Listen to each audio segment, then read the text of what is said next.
So there are four main aspects of the maintenance of the Shark Navigator light. So I'm going to do a summary first, then drill into the details.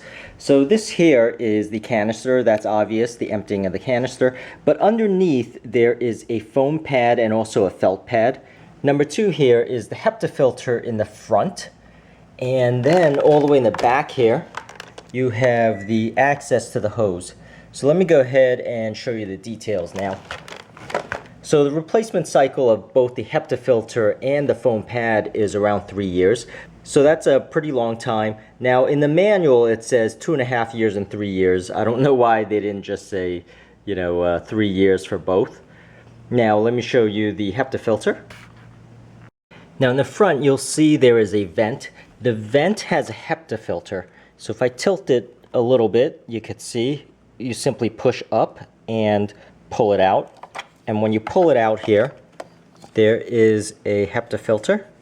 And with the HEPA filter, you do have to replace and clean it. And let me show you the model numbers for that. So just keep that in mind. And I will tilt it back and snap it back in.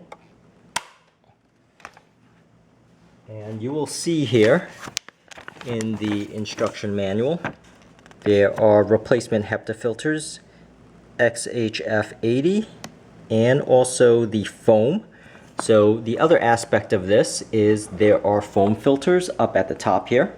Once I eject this canister, take it out, you could see there is a foam filter. You should clean this. You don't necessarily have to replace it, but you should clean it once in a while. And also at the bottom here is a piece of felt. And these things are pretty darn thick. And simply putting it back here, you could see that's what it's protecting, the felt, and then the foam filter. At least clean that and dry it out. So that is the replacement filters that you have to change. In the back here, there is also another maintenance compartment. So in the back here, there is a compartment. It's called hose access. I'm going to pop this out simply by pulling on it. And now there is a twist here. Just put it towards the center and now wiggle it out. So you can wiggle it out, and just to make sure that the hose itself is not stuck. And you could just simply wiggle it back in, turn it to the left, tilt this at the bottom first, and snap it back in. So that is the hose access cleaning. So let me give you a close-up of the canister here. So I am going to eject the canister by pushing this lock button and pulling this forward. You can see I could do that easily with one hand. And this canister and the build of the Shark itself in general is very high quality. It's like thick plastic, which is why it's actually a lot heavier than the other compact vacuums. So let me go ahead and show you this. So normally you would eject the dirt by pushing this button at the bottom, and it ejects. You can see that that's the mechanism here. Like that, you could see that is actually full.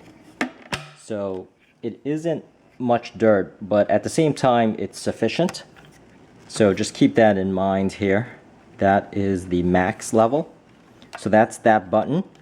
At the handle here to release, there is this particular button. You push it in, the lid comes out, and this particular filter should be cleaned. Remove for cleaning is what it says here. Just rinse it out. The good thing is this thing can be rinsed out in the bathtub or sink or in the yard. So that's just nice and handy. Replace that. Also, what you notice here is unlike other compact vacuums, there's no foam in the canister itself.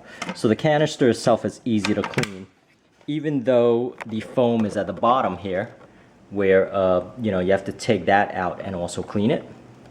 Now you could see that warning that says it might lose suction if you don't clean these foam pads. So definitely clean these foam pads and the felt pad that's at the bottom.